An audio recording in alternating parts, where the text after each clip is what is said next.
प्यारे मित्रों नमस्कार। माय स्टार्स यूट्यूब चैनल में आप सभी मित्रों का बहुत बहुत हार्दिक अभिनंदन। मैं आर के योगी आप सभी मित्रों का तहे दिल से हार्दिक अभिनंदन करता हूं। मित्रों, जैसा कि आपको पता है कि इस समय हमने भारत का इतिहास विषय चला रखा है और उसमें टॉपिक चला रखा है सिंधु घाटी सभ्यता। सिंधु घाटी सभ्यता के 2 वीडियो हमने डाल दिए हैं। आशा करता हूं आपको बहुत पसंद आए होंगे और वीडियो भी वास्तव में मैंने बिल्कुल मैप से समझाया है बच्चों को और बहुत ही अच्छे ढंग से, बहुत ही मतलब एक शानदार घटना या शानदार कहानी के माध्यम से उनको बोर्ड पर चित्रण किया है। आप उन दोनों वीडियो को देखिए, ज़िंदगी में शायद आपको बहुत अच्छे ढंग से सिंधु घाटी सभ्यता समझ में आ जाए।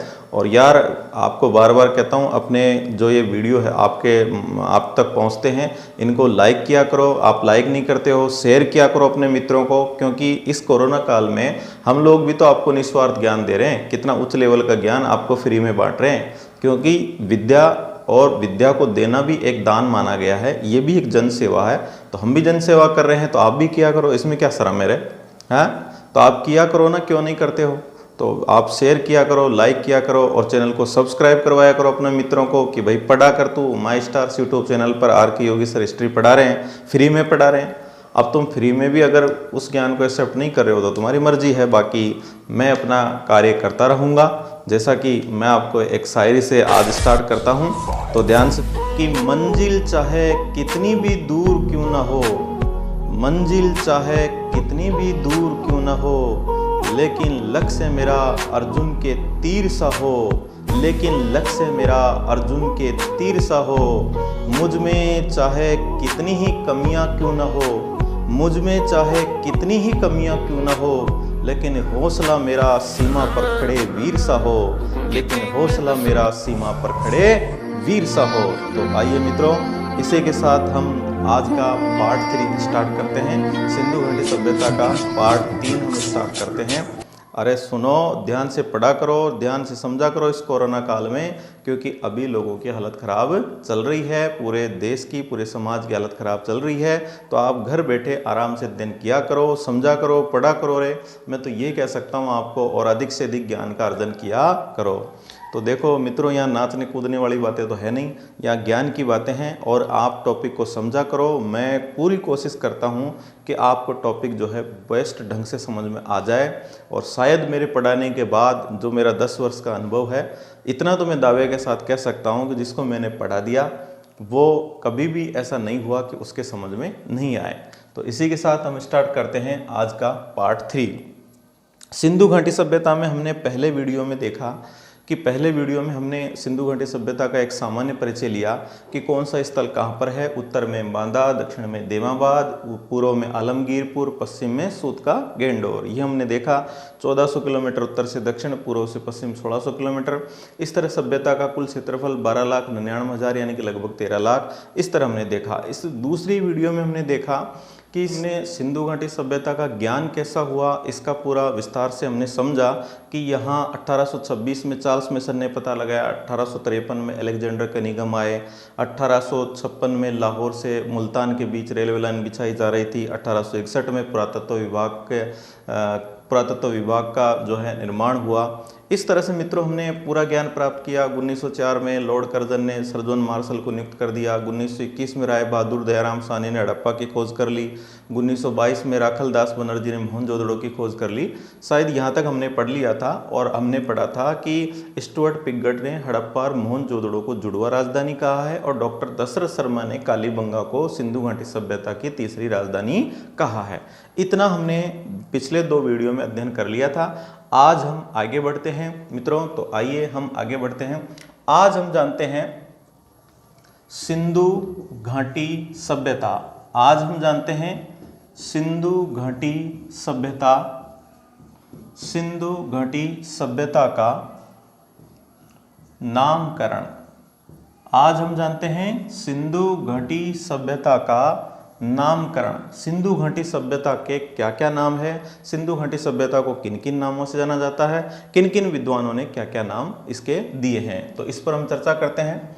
तो सबसे पहले हम देखते हैं, इसका नाम था हड़प्पा सभ्यता। सबसे पहले इसका नाम था हड़प्पा सभ्यता। क्यों था इसका नाम हड़प्पा सभ्यता? इसका हड़प्पा सभ्यता नाम दोस्तों इसलिए था क्योंकि आपको मैंने बताया कि सिंधु घाटी सभ्यता के जितने भी स्थल थे उनमें सबसे पहला खोजा गया स्थल कौन सा था, हड़प्पा। और ये इतिहास का नियम है, पुरातात्विक सामग्री का ये मतलब नियम है कि जहाँ सबसे पहले खोज होती है उसी के आधार पर उसका नाम रखा जाता है। तो यहाँ पर सबसे पहले खोज किसकी हुई, हड़प्पा की। 1921 में राय बहादुर दयाराम साहनी ने खोज कर दी, इसलिए इस सभ्यता का नाम क्या रख दिया गया, हड़प्पा सभ्यता इसका नाम रख दिया गया। कुछ विद्वान मानते हैं कि ये जो नाम दिया था ये किसने दिया था, अर्नेस्ट मैके ने दिया था। ये जो नाम दिया था ये किसने दिया था, ये नाम दिया था अर्नेस्ट मैके ने, ये नाम दिया था हड़प्पा सभ्यता। दूसरा जो इसका नाम रखा गया, ये नाम रखा गया प्यारे बच्चों सिंधु घाटी सभ्यता। दूसरा जो इसका नाम रखा गया वो क्या नाम रखा गया, सिंधु घाटी सभ्यता। और ये नाम किसने दिया था, सर जॉन मार्शल ने ये नाम रखा था। और ये नाम रखा था लगभग 1924 ईस्वी में ये नाम रखा गया था। क्योंकि अब हड़प्पा के अलावा आपने देखा अगले साल मोहनजोदड़ो, और आपने पहले वीडियो में देखा कि बहुत सारे स्थल इसके मिल चुके थे, इसलिए अब इसको हड़प्पा सभ्यता कहना समय के अनुसार उचित नहीं था, इसलिए इसका नाम क्या रख दिया गया, सिंधु घाटी सभ्यता रख दिया गया। किसने रखा, सर जॉन मार्शल ने, जो कि पुरातत्व विभाग के क्या थे, अध्यक्ष थे मित्रों। तीसरा जो इसका नाम रखा गया वो रखा गया बृहत्तर भारतीय सभ्यता। बृहत्तर भारतीय सभ्यता, बृहत्तर भारतीय सभ्यता इसको कहा था, किसने कहा था, M.R. मुगल ने। M.R. मुगल ने इसको कहा था बृहत्तर भारतीय सभ्यता, कि इसका नाम क्या होना चाहिए, बृहत्तर भारतीय सभ्यता इसका नाम होना चाहिए। किसका नाम, हड़प्पा सिंधु घाटी सभ्यता का, इसी का नाम हड़प्पा सभ्यता सिंधु घाटी सभ्यता। किसने कहा, सर जॉन मार्शल ने। बृहत्तर भारतीय सभ्यता किसने कहा, M.R. मुगल ने। प्यारे बच्चों, जैसा कि आपको पता है मानव ने सबसे पहले तांबे की खोज की थी, तांबे की खोज की थी। देखो पहले हम लिखते हैं यहाँ पर, इसी को कहा गया कांस्य युगीन सभ्यता। वेरी इंपॉर्टेंट क्वेश्चन है, कई बार एग्जाम में पूछा गया है, ध्यान रखना। कांस्य युगीन सभ्यता, इसी को कहा गया कांस्य युगीन सभ्यता। और ये कांस्य युगीन सभ्यता क्यों कहलाई, क्योंकि मानव ने सबसे पहले किसका प्रयोग किया था, तांबे का प्रयोग किया था मानव ने सबसे पहले। और सिंधु निवासियों ने तांबा में क्या मिला दिया था, टिन, और बराबर क्या बना था, बराबर जो बना था वो बना था कांसा।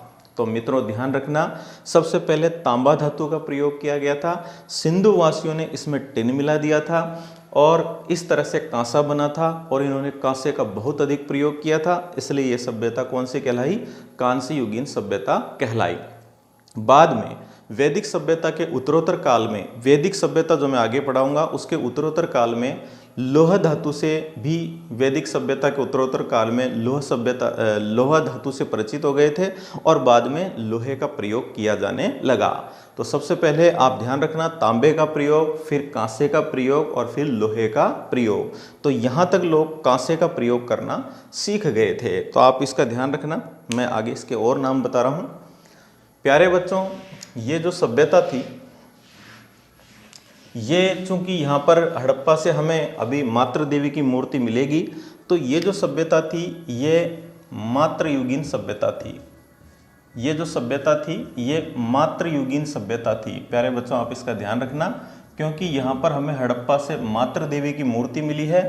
इससे अनुमान लगाया गया है कि यहाँ पर जो है परिवार में माता का स्थान प्रधान रहा होगा, स्त्रियों का सम्मानजनक स्थान था इस सभ्यता में। तो आप ये ध्यान रखना, मातृयुगीन सभ्यता इसको कहा गया है। इसको प्यारे बच्चों, क्योंकि यहाँ से हमें नगर मिले हैं, अभी मैं बताऊंगा आपको, तो यह कहलाई कौन सी सभ्यता, नगरीय सभ्यता। यह कहलाई कौन सी सभ्यता, नगरीय सभ्यता। तो इस तरह से बच्चों इसके 6 नाम हमें मिलते हैं। आपके सामने 6 नाम मैंने आपको बताया। सबसे पहले हड़प्पा सभ्यता, अर्नेस्ट मैके ने कहा, सिंधु घाटी सभ्यता सर जॉन मार्शल ने कहा, बृहत्तर भारतीय सभ्यता M.R. मुगल ने कहा, कांस्य युगीन सभ्यता। वेरी इंपॉर्टेंट क्वेश्चन है, यहाँ से कई बार क्वेश्चन पूछा जाता है, तो आप इसे इंपॉर्टेंट लगा लीजिए और ध्यान से इसको पढ़ना कि सिंधु घाटी सभ्यता किस प्रकार की सभ्यता थी, कांस्य युगीन सभ्यता थी। इसमें मानव ने सबसे पहले तांबा धातु का प्रयोग किया और यहाँ सिंधु घाटी सभ्यता के लोगों ने उस तांबे में क्या मिला दिया रे, टिन मिला दिया। क्या मिला दिया? टिन। और वह क्या बन गया? कांसा बन गया। तो इस तरह से प्यारे बच्चों यहाँ पर कांस्य धातु का अधिक प्रयोग किया गया। ये मातृयुगीन सभ्यता थी क्योंकि यहाँ मातृ देवी की मूर्ति मिली हड़प्पा से, तो अनुमान लगाया गया कि भाई समाज में जो है माता का स्थान प्रदान रहा होगा। ये नगरीय सभ्यता थी। यहाँ हमें 8 नगर मिले हैं, ये भी आप ध्यान रखना। यहाँ हमें बड़े 8 नगर मिले हैं तो उनका भी आप ध्यान रखना। तो इसलिए इसको नगरीय सभ्यता भी कहा गया है। तो मैं आपको वो नगर भी बता देता हूँ। तो कौन कौन से नगर थे तो उनके बारे में भी हम चर्चा कर लेते हैं। तो यहाँ पर 8 नगर को हम देखेंगे। तो हड़प्पा, दूसरा मोहनजोदड़ो, हड़प्पा मोहनजोदड़ो। तीसरा जो नगर था वो था चहुंदड़ो, आप ये भी ध्यान रखना। तीसरा जो नगर था वो कौन सा था? चहुंदड़ो। चौथा जो नगर था वो था लोथल। पांचवा जो नगर था वो था कालीबंगा। छठा जो नगर था वो था राखीगढ़ी। सातवां जो नगर था वो था बनवाली। और 8वां नगर था वो था धोलावीरा। और 8वां जो नगर था वह था धोलावीरा। तो बच्चों इस तरह से यहाँ से हमें कुल कितने नगर मिले हैं? 8 नगर मिले हैं। कितने नगर मिले हैं? 8 नगर मिले हैं। तो इस तरह से हमें कह सकते हैं कि यह एक नगर प्रधान सभ्यता थी, यह एक मातृयुगीन सभ्यता थी। और इस तरह से मैंने आपको पूरे 6 नाम इसके बता दिए हैं और ये आपको नगरों से भी इसका परिचय करवा दिया है। तो आपसे ये भी पूछा जा सकता है कि निम्न में से कौन सा नगर था और कौन सा नगर नहीं था। तो सिंधु घाटी सभ्यता के ये 8 प्रमुख नगर माने जाते हैं। तो इसका भी बच्चों आपको ध्यान रखना है। इस तरह से हम बहुत ही शानदार तरीके से इस सभ्यता को पढ़ रहे हैं। तो आगे हम देखेंगे। अगला टॉपिक है हमारा, छोटा सा टॉपिक था ये, इसको हमने कंप्लीट कर लिया है। अब हम आगे चलते हैं सिंधु घाटी सभ्यता का समय। अब हम आगे चलते हैं, हमारा जो अगला टॉपिक है सिंधु घाटी सभ्यता का समय। सिंधु घाटी सभ्यता का समय। तो यहाँ पर हम देखते हैं सिंधु घाटी सभ्यता का समय। तो सबसे इम्पोर्टेंट जो टाइम का आधार माना जाता है वो माना जाता है रेडियो कार्बन 14 विधि। रेडियो कार्बन 14 विधि। इसमें लकड़ी का, कोयले का और जो है इस तरह के स्रोतों के माध्यम से पता लगाया जाता है। इंग्लिश में इसको बोलते हैं C14। C14 कार्बन 14 के अनुसार जो इसका टाइम बताया गया है, कार्बन 14 के अनुसार जो इसका टाइम बताया गया है वो 2300 से 1750 BC। दोस्तों ये ध्यान रखना, BC का मतलब होता है ईसा पूर्व। BC का मतलब होता है ईसा पूर्व। अभी अपन बात करेंगे BC क्या होता है, अभी मैं आपको समझाऊंगा। एक बार आप इसको लिख लो। 2300 से 1750 BC किसके अनुसार है? रेडियो कार्बन 14 के अनुसार, यानी कि C14 के अनुसार। कितना है? 2300 से 1750 BC। सर जॉन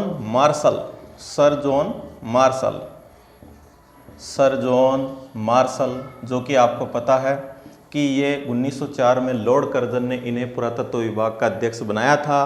किसको बनाया था रे? सर जॉन मार्शल को। किसका विभाग का अध्यक्ष बनाया था? पुरातत्व विभाग का अध्यक्ष बनाया था। किसने बनाया था? लॉर्ड कर्जन ने। कब बनाया था? 1904 में। तो इस तरह प्रश्न आपको मुख्य ज़बानी याद होने चाहिए।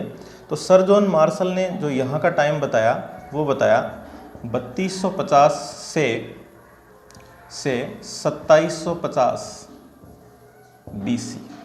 BC का मतलब ईसा पूर्व। 3250 से 2750 ईसा पूर्व। इसके बाद में हम बात करें तो टाइमिंग आता है मार्टिमर व्हीलर के अनुसार। मार्टिमर व्हीलर ये बहुत इम्पोर्टेंट है। मार्टिमर व्हीलर, इनका भी समय काफ़ी बार पूछा जाता है। तो ये इनका टाइम भी बहुत इम्पोर्टेंट है। 2500 से 1500 BC।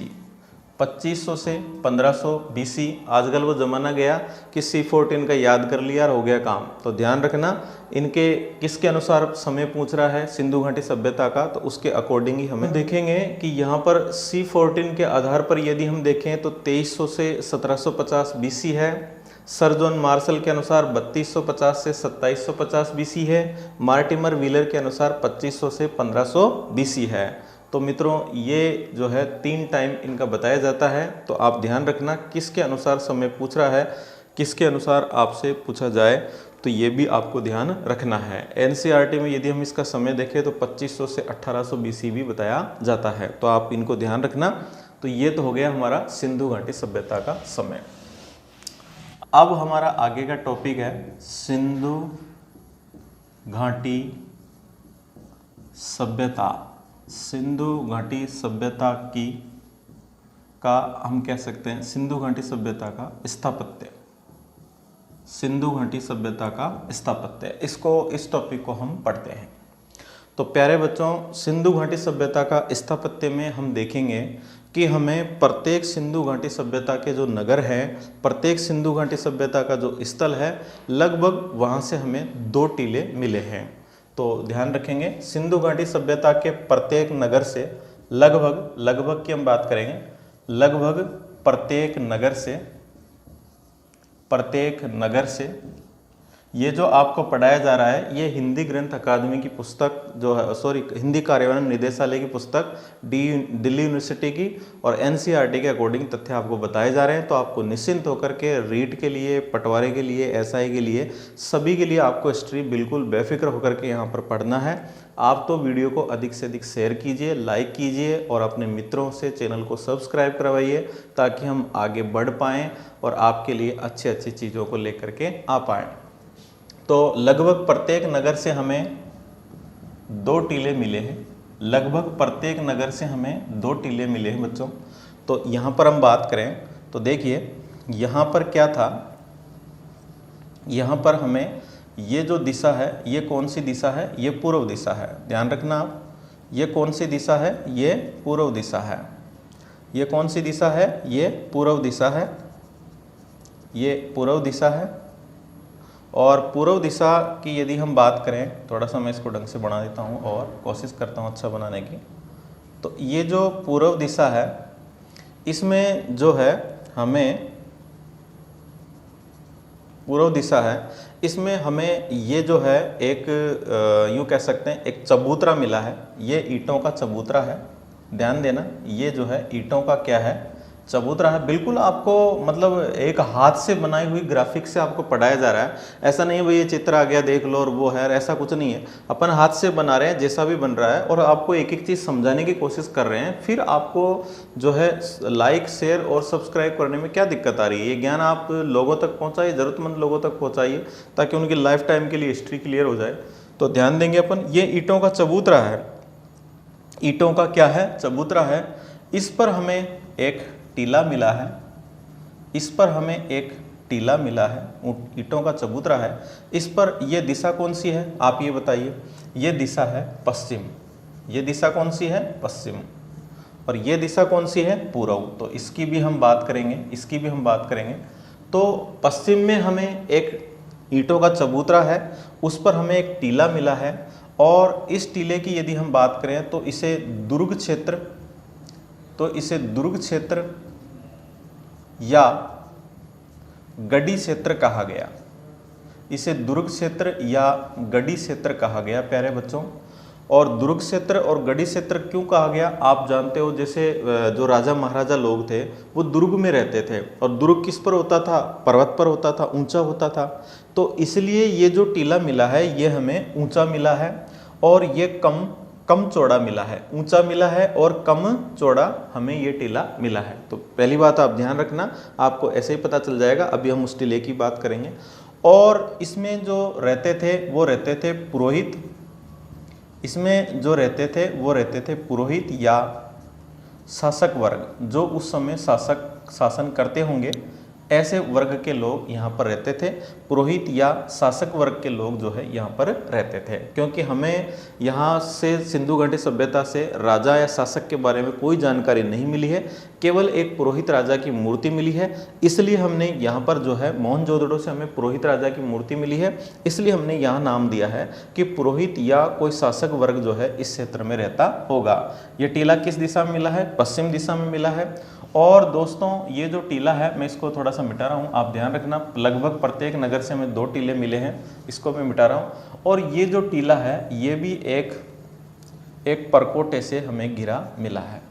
ये जो टीला है ये भी हमें परकोटे से घिरा मिला है। और इस परकोटे में जो है पत्थरों का ये बनाया गया था, पत्थरों का था ये, पत्थरों का एक परकोटा हमें मिला है, पत्थरों का एक परकोटा मिला है।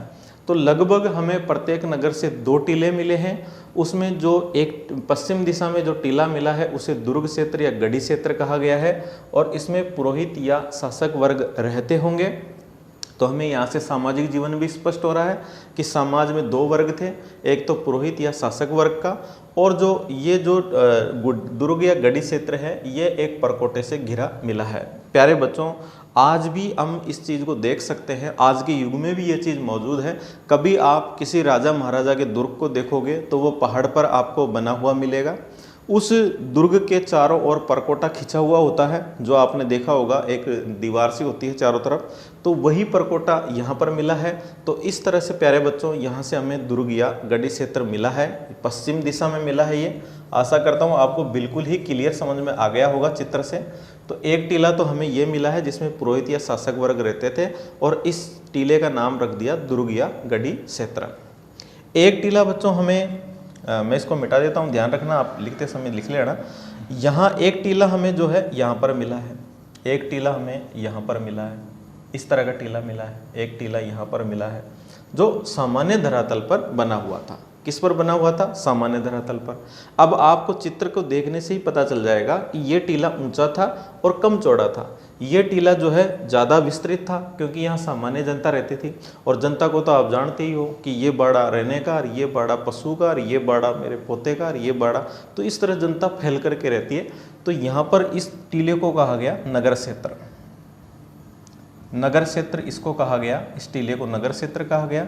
और यहाँ रहती थी साधारण जनता, साधारण जनता। और ये किसी ऊंचे स्थान पर नहीं बना था, ये धरातल पर बना था। तो इसलिए ये टीला जो है विस्तृत अधिक था, ऊंचा कम था। ये टीला ऊंचा अधिक था और विस्तृत कम था। तो इस तरह से हमें साहब यहाँ पर जो है 2 टीले मिले हैं। इस तरह से हम इसको और डिवाइड कर सकते हैं। यहाँ से हमें 2 टीले मिला है, 2 टीले मिले हैं। पश्चिम में जो है दुर्ग क्षेत्र या गढ़ी क्षेत्र, जिसमें पुरोहित या शासक वर्ग रहते थे। ये परकोटा है, ध्यान रखना, ये परकोटा मिला है, परकोटा है ये। और यहाँ पर कहीं कहीं परकोटा मिला है, जैसे कालीबंगा में यहाँ पर भी परकोटा मिला है, और कहीं कहीं परकोटा नहीं मिला है। तो इस तरह से प्यारे बच्चों हम देख सकते हैं कि सिंधु घाटी सभ्यता के स्थापत्य की यदि हम बात करें, तो टीलों की यदि हम बात करें, तो प्रत्येक नगर से लगभग हमें 2 टीले प्राप्त हुए हैं। तो आगे बढ़ते हैं। आशा करता हूँ बहुत अच्छा समझ में आ रहा होगा। यदि आपको समझ में आ रहा है तो आप आज ज़रूर अपने मित्रों को जो है वीडियो शेयर करेंगे, और अधिक से अधिक लाइक ज़्यादा से ज़्यादा ठोकेंगे। ठोका करो लाइक, लाइक में कोई करंट थोड़ी आता है, अच्छा लगता है तो ठोका करो। तो आगे देखो, इसके बाद हम देखें तो कालीबंगा। कालीबंगा जो कि हमारे राजस्थान में, पहले ही वीडियो में मैं आपको क्लियर करा चुका हूं ताकि कंफ्यूज किसी प्रकार का रहे ही नहीं। अरे कंफ्यूज मैंने पहले ही ख़त्म कर दिया। तो आप वीडियो को देखें और आराम से समझें कालीबंगा कहाँ पर है। राजस्थान में है, हनुमानगढ़ जिले में, घग्गर नदी के किनारे है। और आपको कालीबंगा पढ़ाएंगे तो और विस्तृत से पढ़ाएंगे। तो कालीबंगा की यदि हम बात करें तो यहाँ से हमें 2 टीले मिले हैं, 2 टीले मिले हैं। और दोनों ही टीले जो है अलग अलग परकोटे से घिरे हमें मिले हैं। तो यहाँ तो हम लिख ही लेते हैं, दोनों ही टीले कौन से? दुर्ग वाला टीला और नगर वाला टीला, यानी साधारण जनता जहाँ पर रहती थी और पुरोहित या शासक वर्ग जहाँ पर रहते थे। अभी आपने देखा एक ही टीला परकोटे से घिरा था। कालीबंगा से हमें 2 टीले मिले और दोनों ही टीले अलग अलग परकोटे से घिरे मिले, घिरे मिले। दोनों ही टीले हमें अलग अलग परकोटे से घिरे मिले। इसमें आप मात्रा छोटी लगा लेना। दोनों ही टीले हमें अलग अलग परकोटे से घिरे मिले। कहाँ पर? कालीबंगा में। इसके अलावा हम बात करें लोथल, लोथल, सूरकोटड़ा, दोनों कहाँ पर है? गुजरात में है। लोथल, सूरकोटड़ा दोनों कहाँ पर है? गुजरात में है। पहले भी बता चुका हूँ, अब भी बता रहा हूँ, गुजरात में। एक स्थल है बनवाली, एक स्थल है बनवाली, पहले ही बता चुका हूँ, अब भी बता रहा हूँ, कहाँ पर है? हरियाणा में, हरियाणा में। यहाँ से हमें एक ही टीला मिला है, एक ही टीला मिला है। यहाँ से हमें एक ही टीला मिला है। यहाँ से हमें दो टीले मिले, लेकिन दोनों ही टीले अलग अलग परकोटे से घिरे मिले हैं। यहाँ से लोथल से, सूरकोटड़ा से, बनवाली से, कुछ लोग यहाँ पर जो है सूत का कोहा भी ये लिखवा देते हैं, तो वो गलत है, ध्यान रखना। डीयू की बुक में क्या है? बनवाली है। तो लोथल, सूरकोटड़ा, बनवाली यानी कि जो हरियाणा में है, यहाँ से हमें एक ही टीले के अवशेष मिले हैं। एक स्थल है धोलावीरा, एक स्थल है धोलावीरा, जो कि कहाँ पर पड़ता है? गुजरात में। यहाँ से भी हम बात करेंगे आगे। यहाँ से 16 जलाशयों के प्रमाण, स्टेडियम के प्रमाण, सब कुछ जो मिले हैं 3 टीलों के बाद जो यहाँ पर है। तो धोलावीरा कहाँ पर है? गुजरात में। धोलावीरा कहाँ पर है? गुजरात में। यहाँ से हमें 3 टीलों के प्रमाण प्राप्त हुए हैं, 3 टीले मिले हैं। तो प्यारे बच्चों, आपसे जो है आपको RS लेवल से पढ़ाया जा रहा है, तो आप अधिक से अधिक शेयर कीजिए, लाइक कीजिए। अब मैं बार बार नहीं बोलूँगा। तो कालीबंगा से आपने देखा कि लगभग प्रत्येक नगर से हमें 2 टीले मिले हैं। उसमें जो दुर्ग टीला था एक परकोटे से घिरा था, साधारण टीला नॉर्मल था, उसमें कोई परकोटा नहीं था। कालीबंगा एक ऐसा स्थल है जो कि राजस्थान में है, लिख लो आप, जो कि राजस्थान में है। यहाँ से हमें 2 टीले मिले हैं और दोनों ही टीले अलग अलग परकोटे से घिरे मिले हैं। क्योंकि पहले मैंने चित्र बना के बता दिया, तो अब आप समझ गए होंगे परकोटा क्या है। लोथल, सूरकोटड़ा दोनों गुजरात में हैं, यहाँ से हमें एक ही टीला मिला है। बनवाली हरियाणा में है, यहाँ से भी हमें एक ही टीला मिला है। और धोलावीरा जो कि गुजरात में है, यहाँ से हमें 3 टीले के अवशेष प्राप्त हुए हैं। तो आपसे ऐसे प्रश्न बिल्कुल पूछे, आज के परीक्षा के युग में पूछे जा सकते हैं। वो ज़माना गया, C14 रट लिया, हो गया काम। अब ऐसा ज़माना नहीं है, तो प्रश्न आपसे यहाँ से पूछे जा सकते हैं। तो ये था हमारा जो है स्थापत्य। क्या था हमारा? स्थापत्य। आगे हम बढ़ते हैं और स्थापत्य हम पढ़ेंगे। तो प्यारे बच्चों, ये तो हो गया हमारा टीला। अब हम पढ़ते हैं क्या? अब हम पढ़ते हैं सड़कें।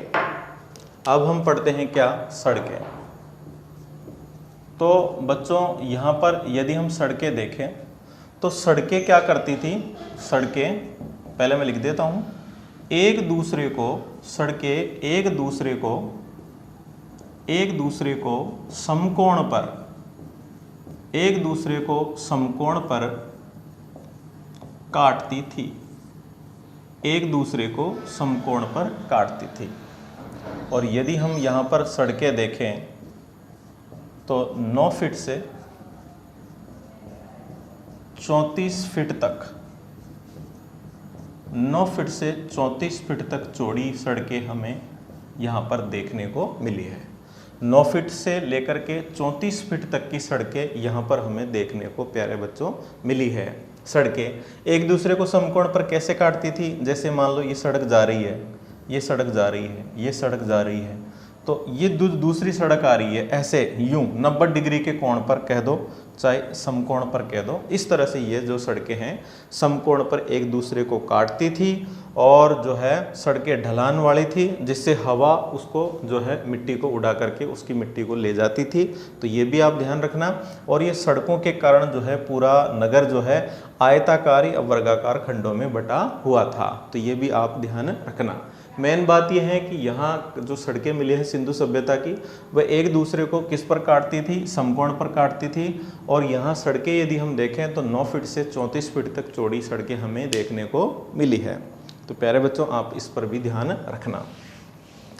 इसके बाद हम देखते हैं, तो इसके बाद हम देखते हैं गलियाँ देख लेते हैं। गलियाँ, ये गलियाँ ये चौबारा, तो इस तरह से जो गलियां हैं वो गलियों को भी हम देखते हैं।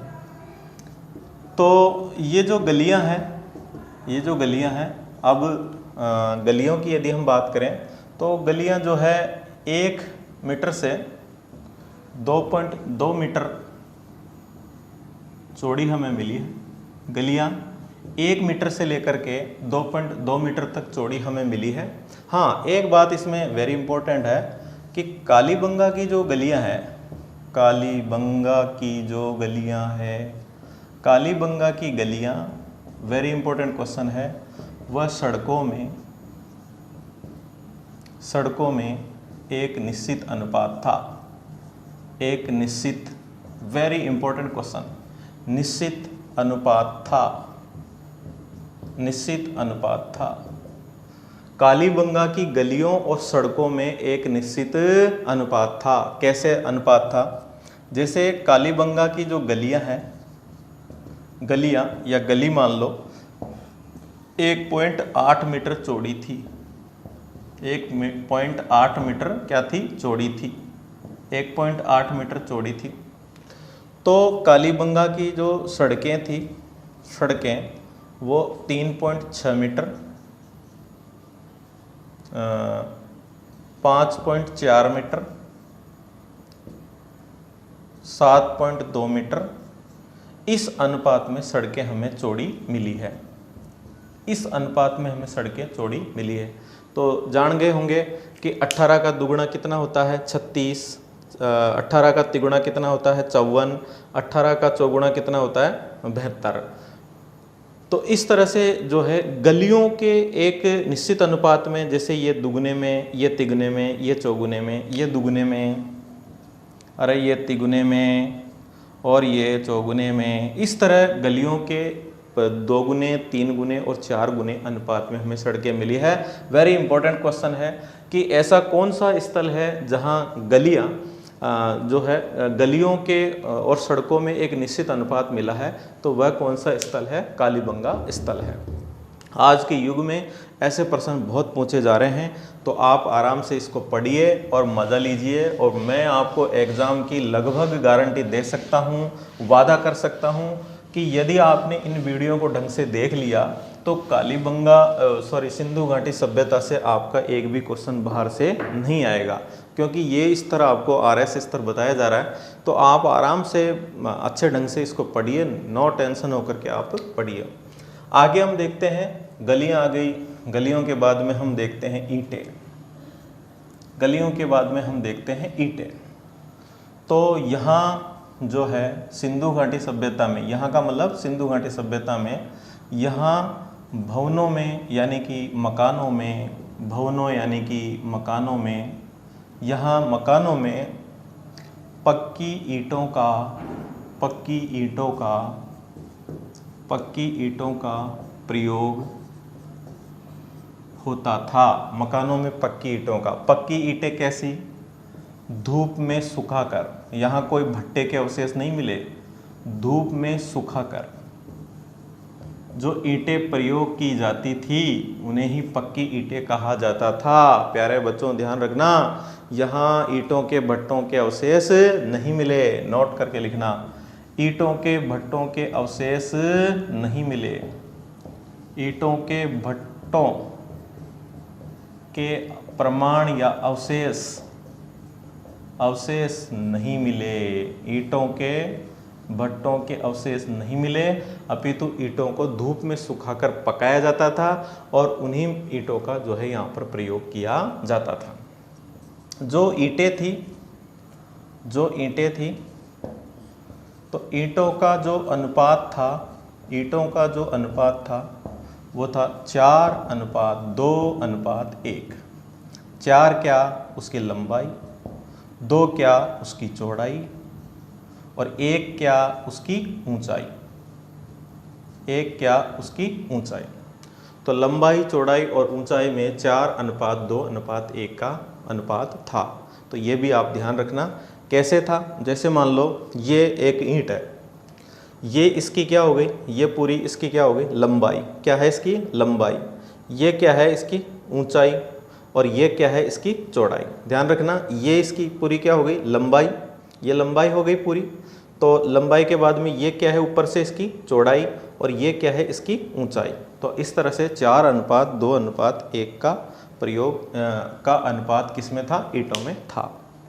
आगे हम बढ़ते हैं ईंटों के बाद में। आज हम इसका स्थापत्य पढ़ लेते हैं, फिर कल के वीडियो में सामाजिक आर्थिक राजनीतिक जीवन हम पढ़ेंगे। तो आगे बढ़ते हैं हम फटाफट। तो इसके बाद में हम ले लेते हैं भवन यानी मकान। तो सिंधु सभ्यता में जो हमें भवन मिले, सिंधु सभ्यता के जो भवन थे यानी कि जो मकान थे, सिंधु सभ्यता के जो मकान थे वो लगभग बड़े थे, लगभग जो है बड़े थे, और मानव इनका प्रयोग जो है उपयोग के लिए करता था, यानी कि उपभोग के लिए यानी कि रहने के लिए करता था। मकानों की यदि हम बात करें तो बीच में जो है आंगन था, मकान के बीच में क्या होता था, आंगन। वह आंगन के इर्द गिर्द, आंगन के इर्द गिर्द लगभग 4 या 5 कमरे, 4 या 5 कमरे होते थे। आपको फिर मैं मैप से भी समझा दूंगा। 4 या 5 कमरे होते थे, ध्यान रखना। आंगन के इर्द गिर्द 4 या 5 कमरे होते थे। इसके अलावा हम बात करें तो मकानों में एक रसोई घर, स्नान घर,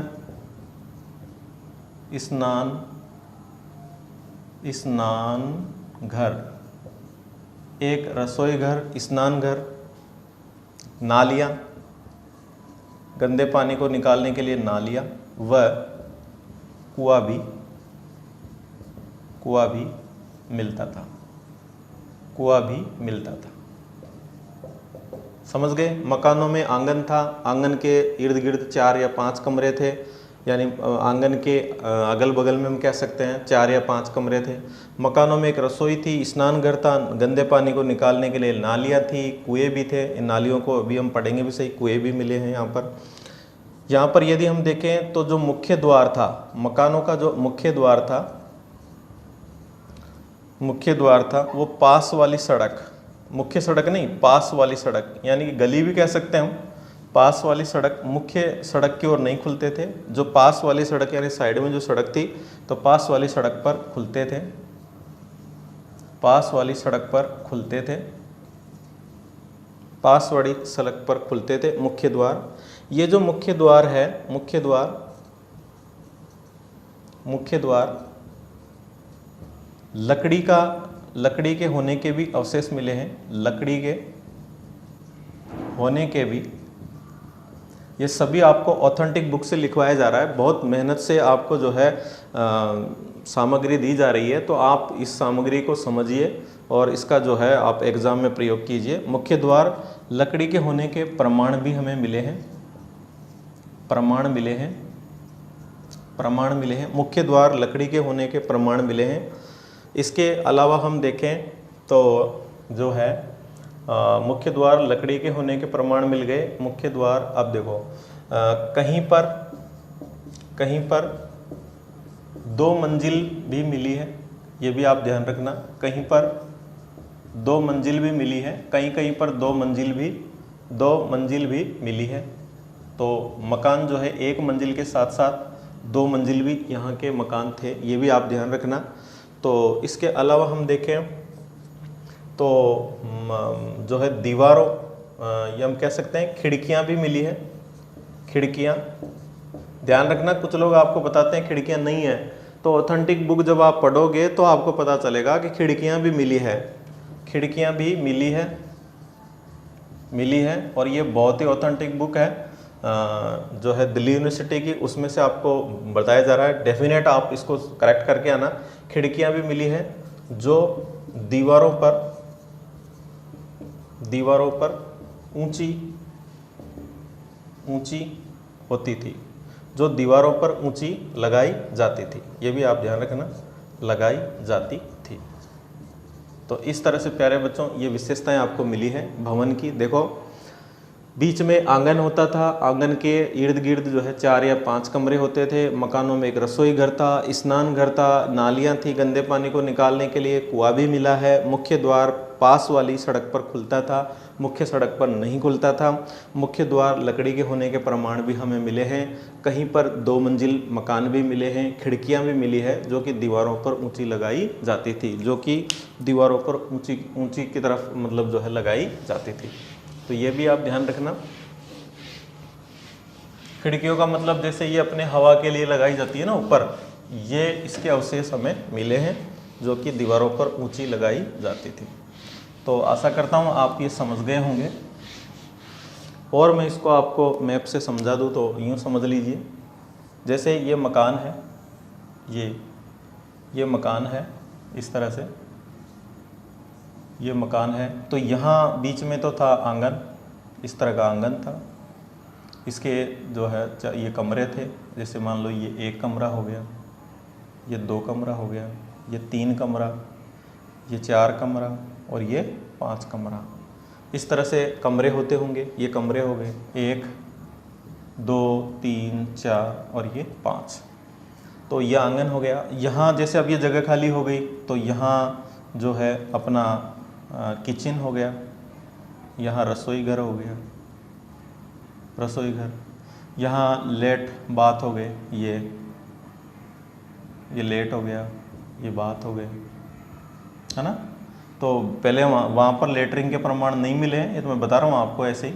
तो ये बाथ हो गया, चलो बाथरूम लिख लेते हैं, नहीं तो तुम कहोगे सर इस बाथरूम का मतलब है स्नान घर, स्नान घर, है ना। बाथरूम का मतलब है स्नान घर। तो रसोई घर मिला है, स्नान घर मिला है, ये क्या है, आंगन है, ध्यान रखना ये आंगन है।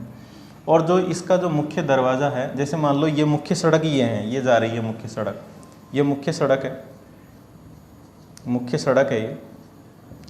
तो इस मुख्य सड़क पर इसका मुख्य दरवाज़ा नहीं खुलता था, दरवाज़ा खुलता था कहाँ पर, पास वाली सड़क पर। तो यानी कि हम कह सकते हैं छोटी सड़क पर, पास वाली सड़क पर। मैंने आपको बताया कि सड़क 9 फीट से 34 फीट तक होती थी, तो यानी कि जो छोटी सड़क होती थी उस पर इसका मुख्य दरवाज़ा था। खिड़कियाँ भी थी, खिड़कियाँ भी यदि हम कह सकते हैं तो ऊपर की तरफ थी खिड़कियाँ, छोटी छोटी खिड़कियाँ भी यहाँ पर हमें मिली है। तो इस तरह से बच्चों यहाँ पर हमें कुआं भी मिला है, कुआं भी, कई कुएँ ढके हुए भी थे, आप ये भी ध्यान रखना, कई कुएँ जो है ऐसे ढके हुए भी हमें मिले हैं। तो यहाँ पर कुएँ भी मिले हैं। तो इस तरह से हमें यहाँ का भवन 1 मंजिल की जगह 2 मंजिल का भवन भी मिला है, और जो है मुख्य दरवाज़ा हमें लकड़ी का भी मिला है। तो ये सारी बातें आशा करता हूँ आपके समझ में आ गई होगी। अब हम पढ़ते हैं यहाँ पर नालियाँ। अब हम पढ़ते हैं नालियाँ। तो बात करें सिंधु घाटी सभ्यता में मकानों का गंदा पानी निकालने के लिए नालियों की बहुत ही अच्छी व्यवस्था थी। तो हम बात करेंगे तो नालियाँ, तो यहाँ पर नालियाँ क्या है, ढकी हुई थी। तो यहाँ लिख लिया मुख्य सड़क की नालियाँ जो है, नालियाँ ढकी हुई थी, ढकी हुई थी। नालियों को जोड़ने के लिए ध्यान रखें, नालियों को जोड़ने के लिए या नालियों को जोड़ने व प्लास्टर, ऐसा आप लिख लो, प्लास्टर के लिए नालियों को जोड़ने व प्लास्टर के लिए मिट्टी का जिप्सम का, मिट्टी, जिप्सम, चूना आदि का प्रयोग ये लोग करते थे। नालियों की यदि हम बात करें तो नालियों में जो है चैम्बर होते थे, नालियों में चैम्बर यानी शोष गर्त हम इसको कह सकते हैं, शोष गर्त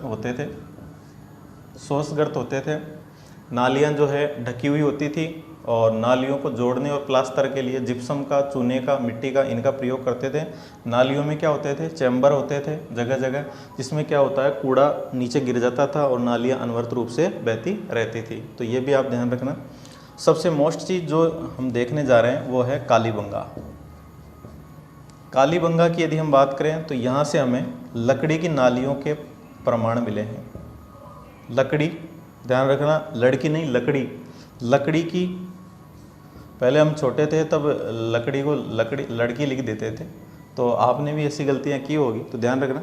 लकड़ी की नालियों का प्रयोग का एकमात्र जगह कहाँ से मिला है, कालीबंगा से हमें लकड़ी की नालियों का प्रयोग मिला है।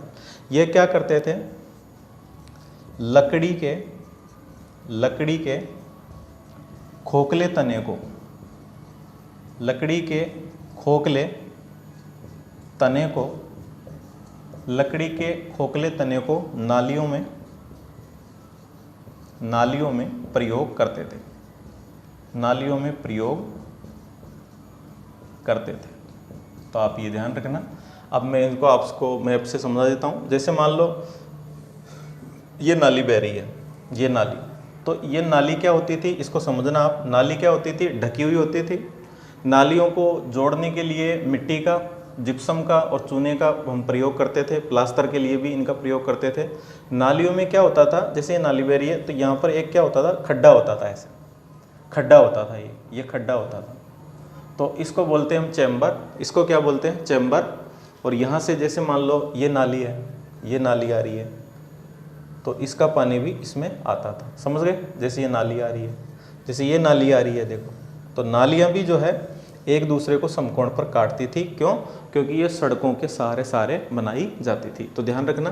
तो इस नाली का पानी भी कहाँ जाएगा, इस नाली का पानी भी इस चैम्बर में आ जाएगा। तो इस तरह से ये नाली है, इस तरह से ये नाली है, ये नाली है, ये भी नाली है। तो इस तरह से नालियाँ ही नालियाँ हैं। तो जो नाली है इस तरह से इनमें जो है चैम्बर होते थे, इनको शोषगर्त बोलते थे। और यहाँ जो कालीबंगा, जो कि राजस्थान में एकमात्र स्थल है, ये क्या होता था बच्चों, ऐसे एक तना होता था, ऐसे तना, पेड़ का तना है, ये मान लो ये क्या है, पेड़ का तना है। तो इसको क्या खोखला कर देते थे, पेड़ के तने को क्या कर देते थे, खोखला, और इसको जो है नालियों में प्रयोग लेते थे। तो ये पेड़ का तना है, या हम इसको सीधा बना सकते हैं। तो इस तरह पेड़ का तना था ये, उसको खोखला करके जो है यहाँ नालियों का प्रयोग हम करते थे। आशा करता हूँ, क्योंकि वीडियो बहुत बड़ा हो गया शायद, और बड़ा हो जाएगा अगर नहीं हुआ है तो आशा करता हूँ आपको यहाँ तक समझ में आया होगा। और प्यारे बच्चों, आपसे फिर कह रहा हूँ कि आप इस ज्ञान को जो है चारों तरफ फैला दीजिए, ताकि कोरोना को फैलने के लिए जगह नहीं मिले। जहाँ ज्ञान होगा वहाँ कोरोना अपने आप ही समाप्त हो जाएगा। और गरीब बच्चों की भी सहायता हो। मैं चाहता हूँ कि भाई इस काल में कम से कम अपन से ये जो सहायता है, विद्या वाली, भगवान ने विद्या ही दी है तो इसकी सहायता कर सकते हैं। धन तो अपने पास भी नहीं है, आपके पास भी नहीं है, क्योंकि इस संकट की घड़ी में हमें एक दूसरे के साथ मिल कर के चलना है। तो आप कम से कम ज्ञान तो अपने फ़ोन के माध्यम से फॉरवर्ड कर सकते हो। तो ज्ञान अधिक से अधिक मित्रों तक पहुँचाइए, ज़रूरतमंद लोगों तक पहुँचाइए मित्रों। जय हिंद, जय